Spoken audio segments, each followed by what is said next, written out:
Actually, 1 second. Okay, ladies and gentlemen, good evening. Good evening. Oh, we still are not on mute. Good evening. I'm happy to hear you. That was nice. So actually, we were discussing last night the Yom Kippur War. And again, Rabbi Friedlander, when he was talking about everything, it's an amazing thing that besides the fact of how we should be viewing Hashem, really everything in our lives is Hashem. As I mentioned in the Tehillim class this morning, that when we go back to tomorrow's, after 10 plus weeks of doing the Tehillim, and for all those who literally did not miss a day or were there 99% of the time, it's tremendous chus that so many people daily said Tehillim. And when I mentioned that the Tehillim will be ending when we go back to Shul on Friday, Meretz Hashem, I did note, and this is true, that the way Hashem made it right now, it's an amazing thing. Whether it's these terrible events, and again, the peaceful protesters, I think there's what to protest, and our adjustments have to be made. I do think that on the whole, the police force on the whole should be our best friends and commended. They keep us safe. And certainly, not even the average, the overwhelming majority of the police force around the country are probably from the best and most loyal citizens. They definitely had bad apples, and that bum in Minneapolis of a police officer, and those who were his accomplices are that. But these riots and the destruction and the pandering and everything that's going on with it, I'm not saying pandering with things that should be adjusted, but the whole uncertainty. I mean, I saw today actually a warm welcome to Mrs. Malka Reeder. I feel like it's the old times seeing her name on the Shiur. I saw today that the head of the city council of Los Angeles wants to cut. This is the head of the city council wants to cut the funds to the police force because they've been too violent. I know what too violent is. All I know is that LA and especially the Jewish community have got tremendously damaged. I would be you want to cut the police force? I think you should expand them. Now again, if there are issues, you deal with it. But I'm not going to discuss the news.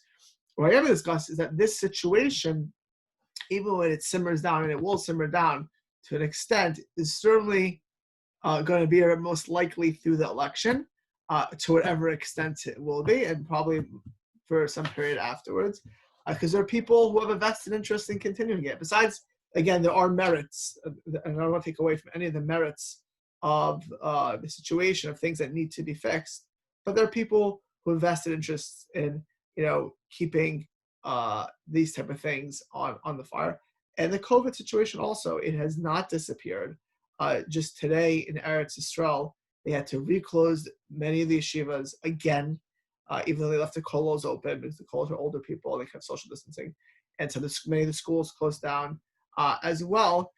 And going forward, this feeling of, I would just call it instability, of not being in control, not being able to rely on whether it's government or the police or our health. We started this class over 10 weeks ago.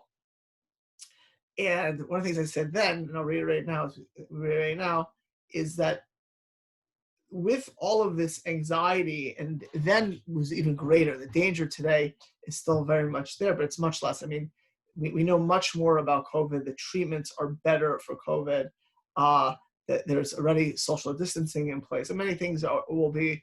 It's much, I would say, in theory, much less dangerous, but not disappeared, and it can always come swinging back. But having said that, with all the anxieties and fears and dangers, there's a tremendous opportunity of Kehillas Hashem. And one of the things we said yesterday is that, Hashem put us in a certain place at a certain time, and there's that opportunity for that. And if we're here now, and we're living in a world where even when we go back to normal, when the shul is opening and people are going to go back to it because they have to, there's going to be this feeling of instability. That's how it. So Bitachon then becomes not only something that's needed just to breathe. It says at the end of time, tzaddik be'emunah yicheh, that the righteous will live with faith. And I've said many times, living does not mean physically; it means spiritually. You cannot live unless you have faith. A person will be nervous. What's going to be next? How it's going to be? And a person of faith lives differently. But it's not just that. It's that Hashem, if the world is like this, what Hashem wants from us, therefore, is to be working on our faith constantly, and to have this continued feeling of, we need Rachamim Hashem. We need, and to be aware of Hashem. And really, even when life is good and dandy and things are wonderful, that is how we're always supposed to be feeling and be recognizing that everywhere we are and everything that happens, we're totally dependent on Hashem. We should be totally thinking about Hashem. And as discussed, and I'm going to hold you on this, what he said the past 2 nights, following news and predictions and reports that this must happen, this will happen, who's going to win elections, what the stock market's going to do, will there be a vaccine? The daily Dr. Fauci, Dr. Birx, and every day is almost a contradiction. Today the vaccine may not work, tomorrow the vaccine will work, the next day this way, and with all of that, it's we've only what to rely on Hashem, and to know that we're supposed to do our part, and that's not to forget about Hashem. And as mentioned, when our gods are the news and the predictors, and I say gods, I mean that's what we put our faith in. That's what we're assured, we rest assured that if this happens, all is good. I'm going to be very frank. It could be when everything goes back to normal, and that this shelter in place may have saved lives in one way, and the long-term effect may be much worse. I don't think forgetting how long, but in theory, the shelter in place should have made sense. And probably looks like it saved lives rather than now. But who knows? It could the sociological, economic damage could have been the dumbest thing the world's ever done. We'll find out, at least to an extent, over time. But all of this, reality, it's we don't know if we shelter in place, if we do this, no guarantees. Any of this, if Israel does sovereignty, by the way, in the next few weeks, is there a window to do sovereignty in Israel?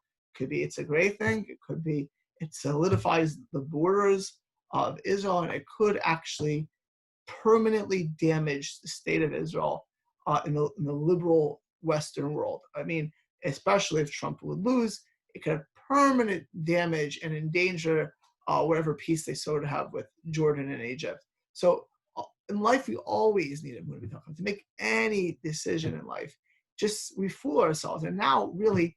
The feeling that we should be having is wherever we're in, both in the world and ourselves, we're in the right place at the right time for us to be successful. So again, I'll pick on Mrs. Reader, who is on the call tonight. She's in Los Angeles. I would, it's certainly not too far from her own house. There are real dangerous, not protesters, but rioters at times.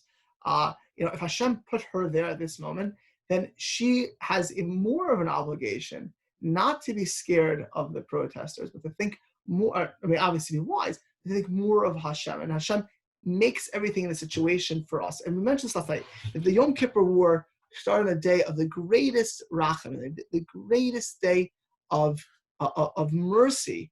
The Egyptians thought it was a brilliant thing to attack on Yom Kippur because they would be fasting, they're off the front lines. But no, Yom Kippur is the day. Now there's a debate in the Talmud what's the holiest day of the year.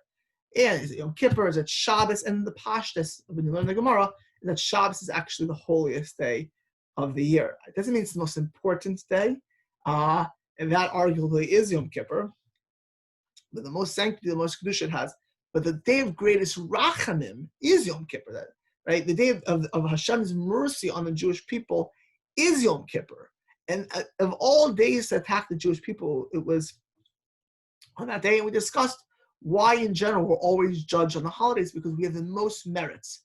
we're at our best on those days. And that's something we've discussed the past couple of weeks, that the more merits we have, the more, not only Bitachon, but the more Yeshuas, the more redemption, the more bracha we could hope to see in our own in our very life. And therefore, the judgments, the Talmud says, is on Pesach, on Shavuos, on Sukkot, so the Rosh Hashanah, Yom Kippur, because we're at our best. Don't you want to be, judged on our best? And that's the day we were attacked on Yom Kippur. So then we pointed out, Rabbi Freeland was talking to the yeshiva, and he said, and even though the war had been 17 days old when he was saying this, that we have to realize that right now we're still in this judgment. And that therefore we still have to have this reality is like Ni'ila time. That when you're at Ni'ila, it's Imo Achshav Emasai. That right now things are super duper important to make sure that we're really thinking the way we're supposed to think. And in general, right now, it's the same reality. And it's actually just on a personal level, but very personal over this year. I remember when I was dating my wife, and when I realized it was going to get serious, I literally, the whole time I was dating, I started to feel like Yom Kippur. I had this feeling every day I was davening, that everything should go smoothly. And happens to be when the biggest hashgacha, the biggest divine providence, it's certainly who you marry if you're doing things correctly. But I remember that feeling even when I got engaged, it wasn't until you're married, until you're done, you feel I was davening extra hard. Everything should go smoothly. And, because you feel who you marry, it's everything's on the line. It's all there. It's all there. Now that I'm a parent, I start thinking of my kids as well. When you're a parent, you start thinking, oh my goodness, this kid. You feel and the decisions they're making, do they realize, are they cognizant? Are they aware of this? But it's that feeling that if this is the biggest decision you make of your life. I always say this, whoever you marry, it's the biggest decision you will make of your life. That's who you'll share eternity is. There's no bigger decision than that. And literally, I look back when I think how I was davening when I was dating, and I realized it was, in that whole process, it was really uplifted because I felt the whole time my entire future was going to be judged. I felt that if I'm going to marry this person, this is I can't. Again, I had Bitachon if it was meant to be done today, but I felt the all of that. And when you're in this time, Sister Freelander, imagine Ni'ila is extended right now. You need to see that right now it's a period of judgment. You're being judged. The person has to feel like this is Imo Akshav Emasai. Right now is when we need to have Bitachon. Right now is when we need to have merits. Right now is when we need to make a transformation. Right now is when we have to better and improve our lives. And he says the following thing: in a Daima Hashpal Nefesh, there's no comparison. You can't compare the influence, the hashpal on a soul. Right?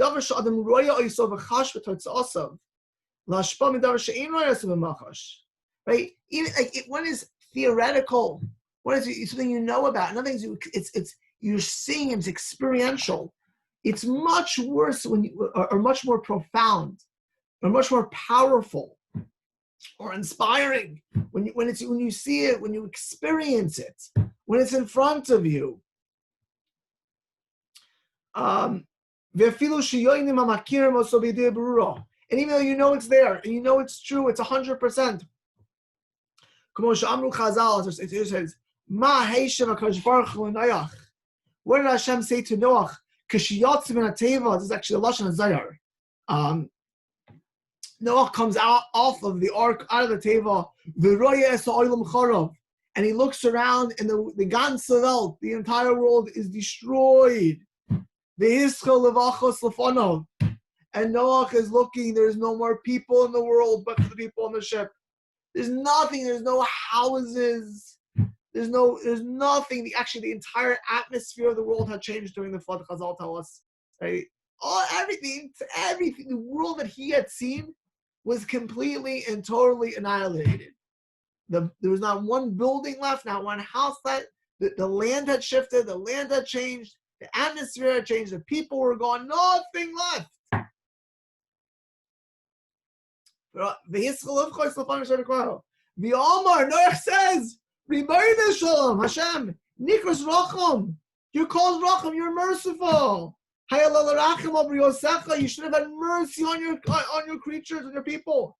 Hey Shiva, HaKadosh Baruch Hu v'amar. Hashem says to Noach, Ra'iyah shtiya, hashtamarta. Are you a dumb shepherd? Now you're saying this? Lama lo amarti b'shas damarti. Why didn't you say this? Why didn't you pray when I told you the world was going to destroy? Now you're going to do this? Now you're going to cry about it when it's too late? Post facto? After the fact? It's you that I saw. And I said, you're a tzaddik. Why didn't you pray beforehand? And afterwards, I brought the marvel. And I told you before, make the teva. And I delayed you. Why did it, the Zohar says, why is it delayed? That you should ask for mercy. And from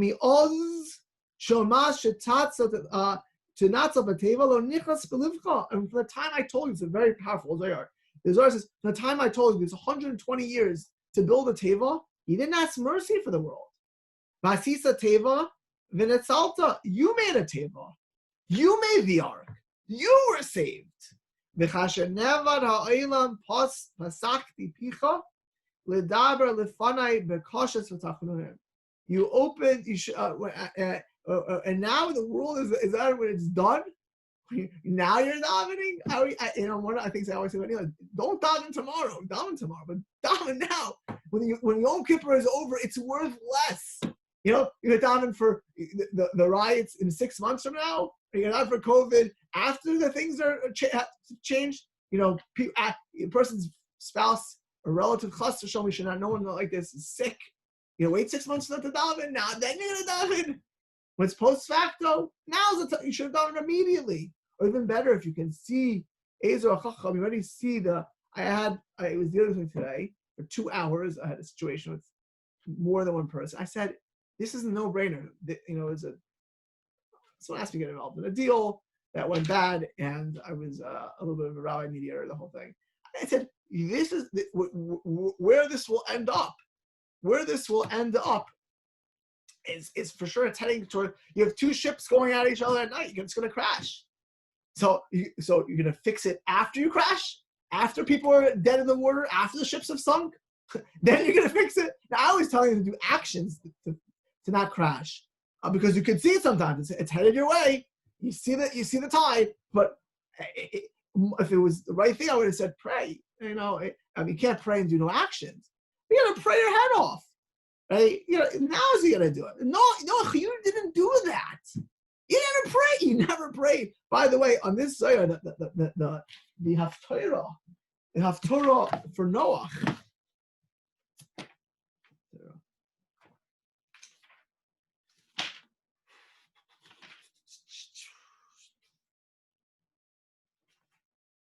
Frightening Haftorah. So it's in Yeshaya Perek Nun Daled, and it's talking in Yeshaya was telling them they better do tshuva and not get the base of Mikdash destroyed before it's too late, right? Yirmiyahu was in there yet. They were crying, Echad. They were crying in Echad after the destruction of the first Mikdash. He said, had you cried before the base of Mikdash was destroyed? Why now are you crying? Should have done this beforehand. So Yeshaya is telling them, daven now. Yeshaya is a few generations before Yirmiyahu. Don't wait. And he said, for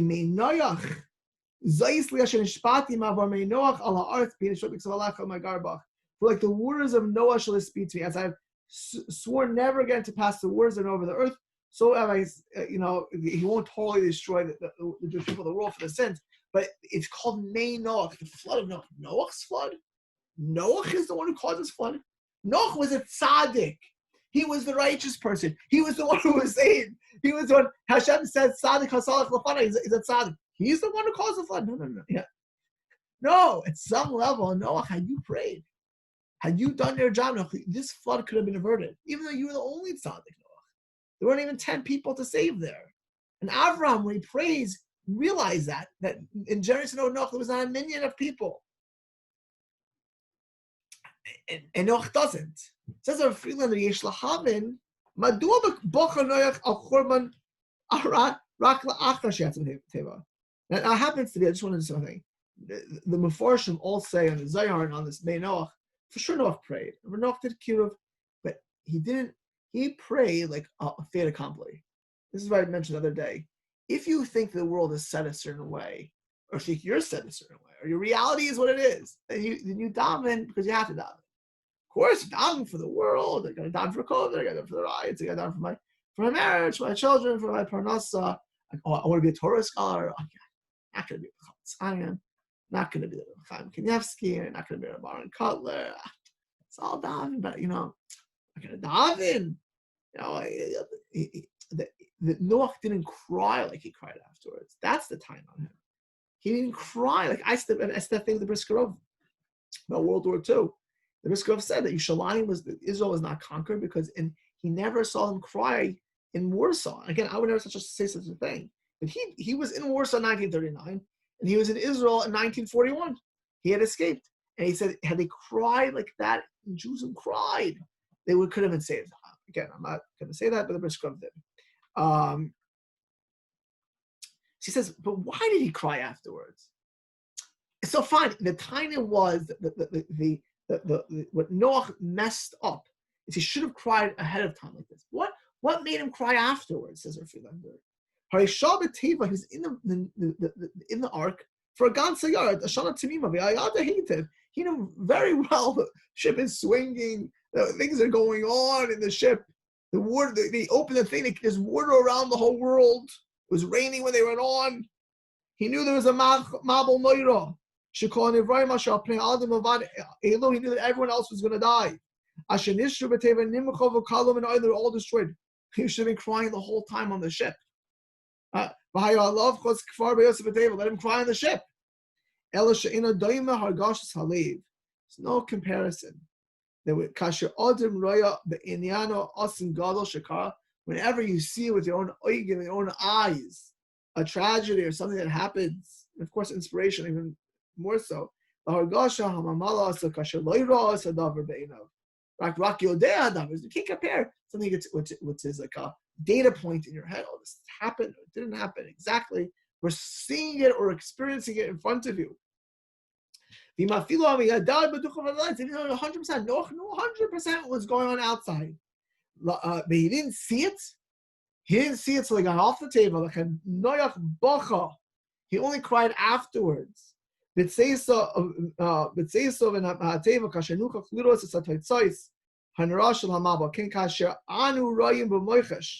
we're feeling this again. The war is still going on. Yom Kippur War. Thousands of Jewish children were murdered, taken prisoner, maimed, damaged, and they were still in danger. The terrible realities of the battle. And again, by now, over Sukkot, as we discussed yesterday, the war changed radically from Israel being a big loser to Israel on the verge of being a big winner. And when they would stop the war, actually, Israel was full steam ahead into Syria and had totally surrounded the Third Egyptian Army. But they ended the war. But they say, don't you now? You wait till after the war to David. Now there are Jewish soldiers in danger. You should feel that danger. Feel that and you should open your eyes now. And you know what it is? Chas v'shalom, you could be the Menachem. Not you, but these Bachran and us today. I mean, if we underestimate our prayer, or our tzedakah, or our Torah, or our mitzvahs, it could be that it's not a joke. The Gemara says that you and I could be the one person that changes the world. Mamish, literally changes the world, or changes our family, or saves our community. And so the truth is, even right now, we see Hashem's Hanhaga, the whole Yom Kippur War, that it started in Yom Kippur. Literally, like within days, we were existentially in terrible danger. Terrible danger of complete annihilation, nothing less. To flipping the whole thing around. And the people who did it, Mrs. Tacker's on the call. We had a discussion about how good or bad Kissinger was. Was he good or bad? At the end of the war, certainly he had his own agenda. But the fact is that he was the one who started the arms shipment, and then Nixon continued it. Watergate was going on. Russia. I mean, there's a million things that had to happen. I remember many years ago when I was a teenager, I had my assistant basketball coach. It was Mike. That's the last name right now. He's like a big guy, like 6 whatever, and he was not an observant Jew, and I was once driving us to a game. It was my junior varsity, so I was in 9th and 10th grade for junior varsity when I got older, and we was playing against the Christian leagues, the private school leagues. So he says to me, actually, I was a little bit. Fortunately, I had a little bit of knowledge then. He says, I don't believe it, So I said to him, I don't know why I said this, and I said I wasn't even thinking about Pesach or Sinai. I said, how do you not believe? Like, you look at the 6-Day War, the 73 War. How do you not believe? Like, how do you see that and not believe? I want to see something in context. So he says to me, "Oh, Kissinger said this and this." And he literally had he said it and I was always decent in history. So I said to him, let me explain to you something. You mean to tell me that at the right moment, Kissinger thought this way, Nixon thought this way, Russia thought this way, and in Six-Day War, this happened, and everything works out perfectly, and you don't see God? And at that point, Israel was surrounded, and how about 1948? Who helped that then? How do you explain that? The 600,000 Jews had 300 million Arabs and Muslims surrounding them, wanting to kill them, right? And how that happened? He had no answer. I said, tell me one coincidence or two coincidences. You tell me you're America or China, you're a superpower. This is nothing. 600,000 people. There's 1.5 million people, almost 2 million people. I shouldn't say that. 2 million people in 67. You're telling me 2 million Jews? That's nothing.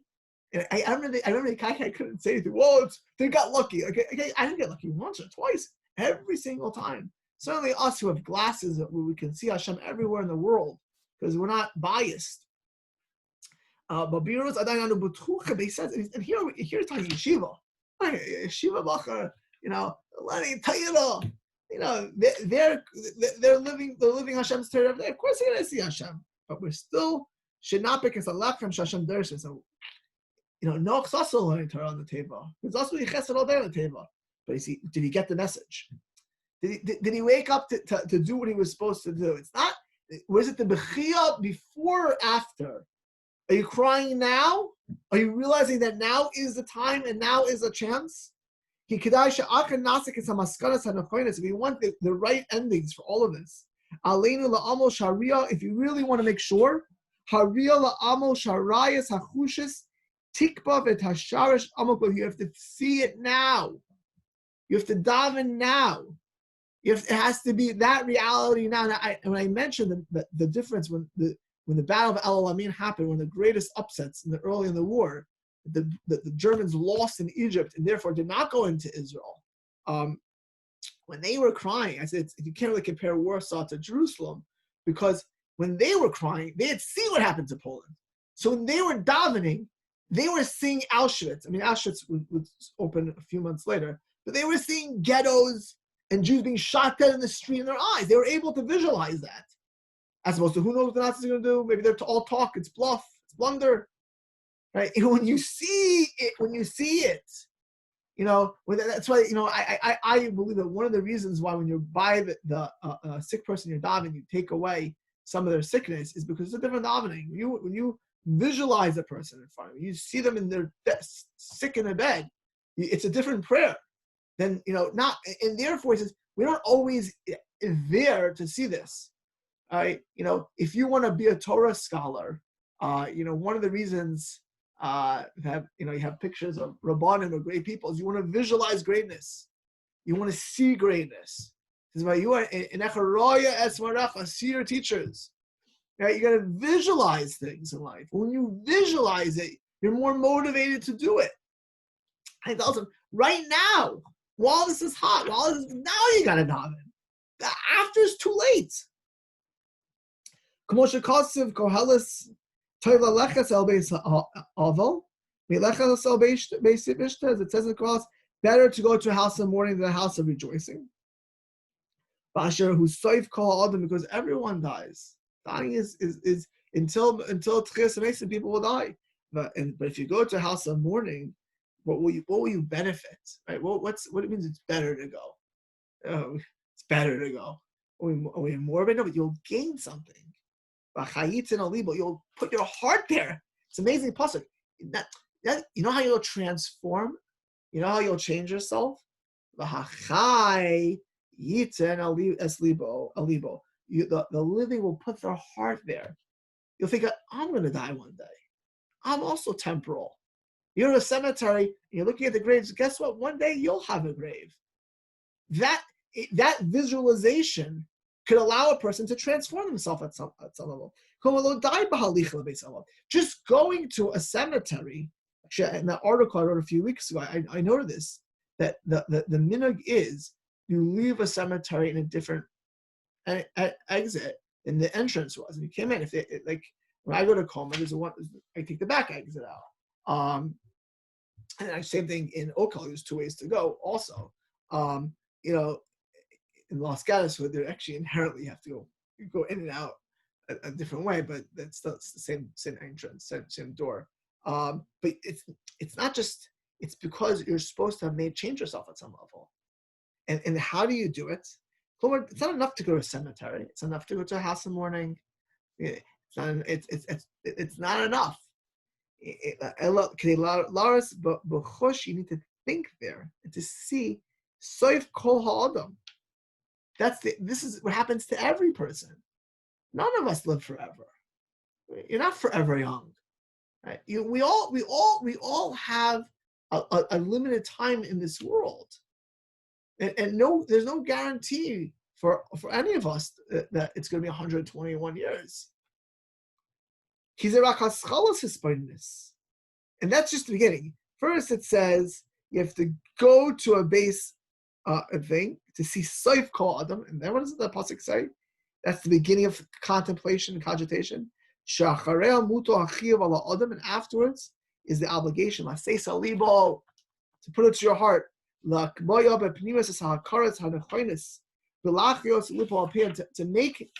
make that, to transform us. Don't look outside today. This is for all of us, and just say, okay, this is happening. No, we should be transforming ourselves and putting ourselves, quite frankly, the Highland bikes across the street. The lady told my wife today, I know she probably lives downtown somewhere, that so many of her friends own small businesses there, and they all had to board up their stores and close them because of these riots, and how depressed and sad they finally can open their stores. When you're experiencing something, even something which is financial, which is not the same as life and death, when you're in the hospital, when you're looking at the world, I think I forgot which couple. I think it was Isaac Sher. He said he never understood when he came to America. He said he would come visit. Isaac Sher was the Rosh Hashiva of Slobodka before the Holocaust. And he said he'd come to visit America. The people would read a newspaper, and they'd be reading about whatever, a tragedy. They'd sip their coffee. Sip their coffee. Like nothing happens. Like go on it. Nothing, like no big deal. My wife in the beginning, when I'd come back and she'd tell me don't tell her at night because she couldn't sleep at night. It bothered her so much. It happens to be she did her own things, but if a person let's say you're like that, it bothers you, but you don't transform yourself, that's not enough. It's not enough just to not sleep at night. It's not enough to be bothered. It has to be transformative. And transformative sometimes means to change ourselves and to change the way we view the world and how we connect to Hashem. And transformative at other times or concurrently means to pray and to do, right? And to realize that this is an Elah, or this is my shot, or I'm dating, I'm going to get married, or I'm not going to marry this girl. Or you're raising a child. You raise a child, you get a few mistakes. Every child gets a few mistakes. But some mistakes you don't get to make, right? Some things just you do, and there's no going back. or the road back is a long way back because you put them in a situation which spiritually or physically endanger them. It could be a long road back, and I've seen this. I'm sure you've all heard or seen this, right? Or you're making a business decision, and you hurt yourself, or a professional decision, or you drop out of school, whatever it is. There are decisions where there's a me'ila reality. And that me'ila is you do it now or it doesn't, you miss the boat or you damage your ship or the ships crash and then you can't fix everything anymore. And you could have seen the crash coming. Or you look at the news and you don't just read coffee and maybe you felt you're bothered, but you do something about it. After 120, which is 100%, this is 100% for all of, we discussed 2 nights ago that the main obligation is on the Torah Jews because we have the context, we have the knowledge, 100% that what you and I and every other from Jew are doing, 100% I put you in this time. What did you do? You didn't go to Minyan for 10 weeks. You're sheltered in place. You looked at the world. What did you do? Not that how did you feel? How do you feel? Step 1. What did you do? Did you change your davening? Did you cry? Did your mitzvahs improve? Most importantly, as we discussed, did you have a emunah? Did you realize that everything comes from Hashem? But which of course is the catalyst for improvement in mitzvahs and in prayer. Here's a sikkim on this little section on Bitachon, so just do that.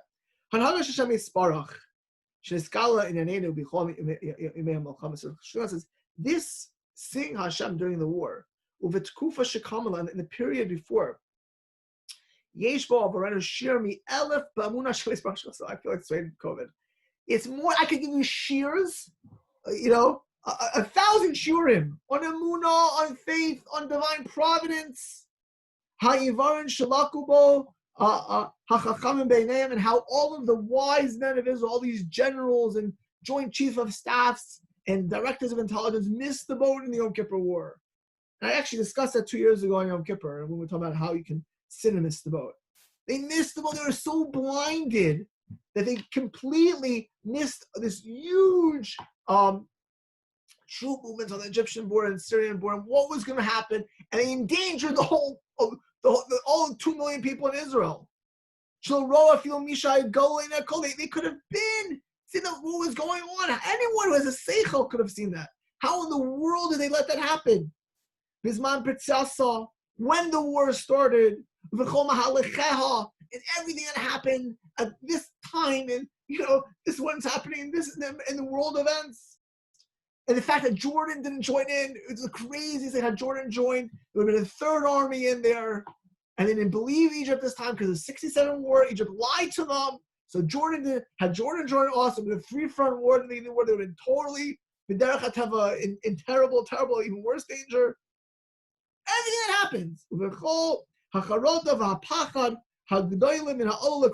on the fear that what could be happening right now, all the difficulties and challenges and hardships that happened before we overcame the enemy.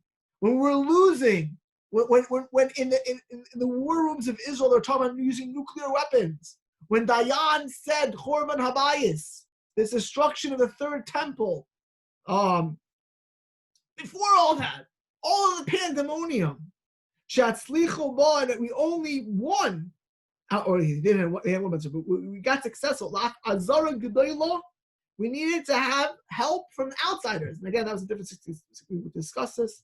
We were forced, the IDF, who we have a Karsa Tov, we appreciate, but they were forced to say, we don't do it. It's not all up to us. Calls to the prati, I sheer butter. This is a sheer, he says. Every step of the way of this whole war, every step that we're living is a sheer that's much greater than any theoretical emunah bitachon. Much greater.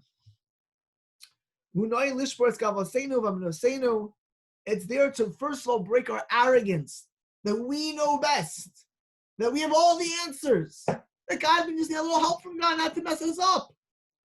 Then when we say in our own belief, in our own power, in our own strength, and to know and to be totally aware There is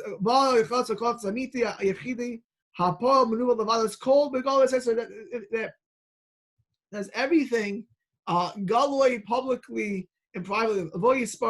Call everything the Jewish people from our beginning. We do not follow the regular laws of history and nature. We are always dependent on Hashem. That's why we're compared to the moon. We wax and wane, and we're dependent on our Kadosh Baruch Hu. This Shiur, it's not that the Yom Kippur War is being a Shiur. It hurts. It's sometimes you learn from life. It's a painful Shiur. It didn't come easy, such a Shiur.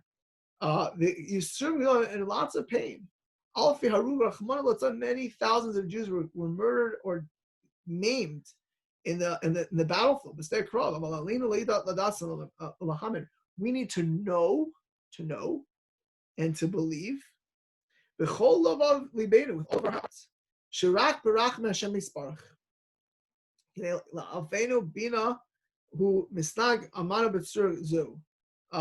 It's to give us, and the soldiers who died protecting Jewish people, they all have their own reward.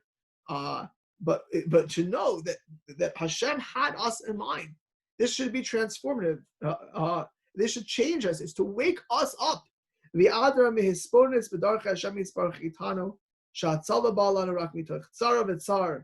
to think about it, that ultimately we were saved. It was to pay. It's unbelievable. He says, if this is what it took to wake us up, if this is how sick we were, how spiritually numb and dumbed down our own emunah and Hashem is, our own inner connection in death is. Sometimes you have to amputate. Sometimes you need a root canal. Sometimes a person needs to be, God forbid, there are people who divorce wakes them up, death wakes them up. And it's not just a collateral, it wakes them to other accidents, fired from jobs, disappointments. But this is a war. And he says how much it needed to us, and that's such a painful thing to do it. And of course, there is a divine providence for every single soldier, for every person who suffered. And it's parallel tracks over here. Tafkidenu ata, and therefore he says the following thing. We need to be to delve into this. That we should be mischazik ourselves into everything, mamish, everything in the world. The ganze Welt, the whole world comes and functions only from Hashem. And to return to Hashem with a whole heart. Now he's talking in the Top Yeshiva in Eretz Yisrael and Israel, and to strengthen ourselves in Torah Kiyum Mitzvahs. And he says the following thing: if we don't fix ourselves, that blood that was spilt was for no reason. Means it again, those soldiers or those people had their own cheshbonos and Hashem in His wisdom, but it's spilled in vain. Right? It's spilled in vain because really, it's the same thing. I think I say this whole COVID. If we don't change, not only did we miss the boat, but the world, it would happen for nothing, for no reason. The whole point is that the world should be transformative and be better and think more about Hashem. And the truth is, we should think about Siyata Shmaya, to strengthen ourselves spiritually, to go up in Torah and fear of God. And the more that we better ourselves and more cognizant, the more we improve ourselves and better ourselves, the more Siyata Shmaya and redemption and salvation we have. And this really, actually, this ends as part of a Chaim Friedlander's book on Bitachon, but it really is a message for us. We, we're going back to Shalom Friday, and I got my own hashgacha, my own divine providence, with the upcoming move and a lot of people's needs, and I have to really weigh out what I have to do this weekend, and stuff like that. But with all of us here, learning this for the past 10 weeks as well, Hashem spoke to all of us. As a nation, he spoke, but for all of you here who've heard the shiur, either all or some, this is a message for us all.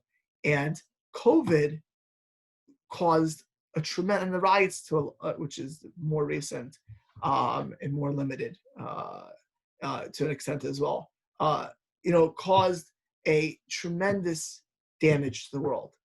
And it could even cause at some level spiritual damage. People being home, people being cooped up, some people learned less, but like everything else, it was Hashem waking us up in the world. And all of the assumptions of what we imagine, how many people's, I remember we were talking about people's Pesach plans being changed, how many people's jobs and summers and ideas and weekends and when they'll get to show some people, so much has been changed, right? Our obligation is now, if this period continues and Hashem, for whatever reason, has not made a cure, even as we go back to our normal life and whatever thing. And the same thing, by the way, with the riots on a much lower level. I no comparison right now in my mind. But it is comforting, especially for parts of LA or New York or Washington, D.C. or Minneapolis, Chicago, Detroit, Cleveland, etc. And it could be even dangerous for some of those places and mention.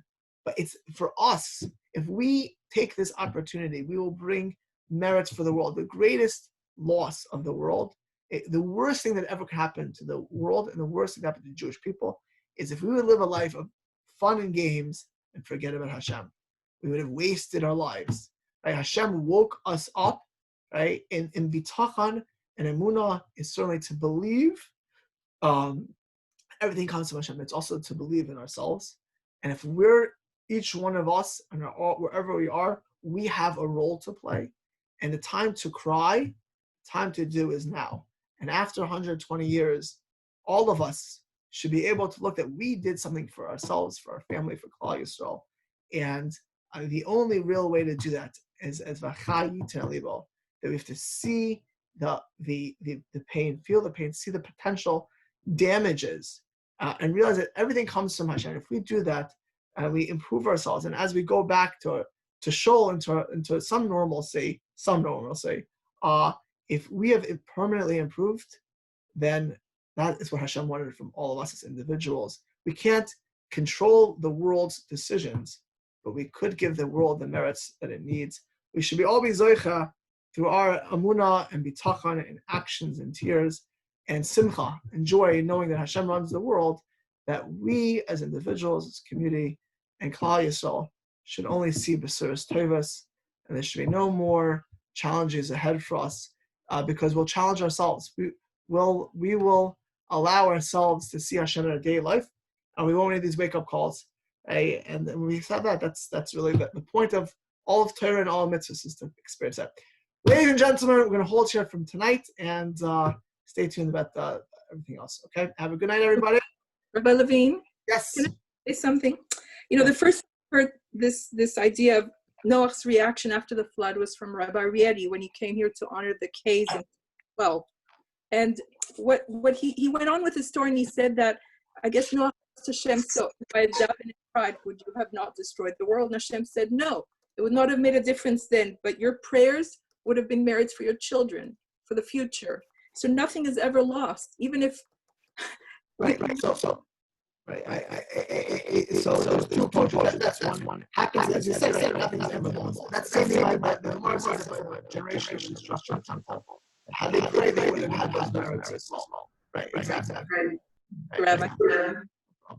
Okay. Good night, everybody. Thank you.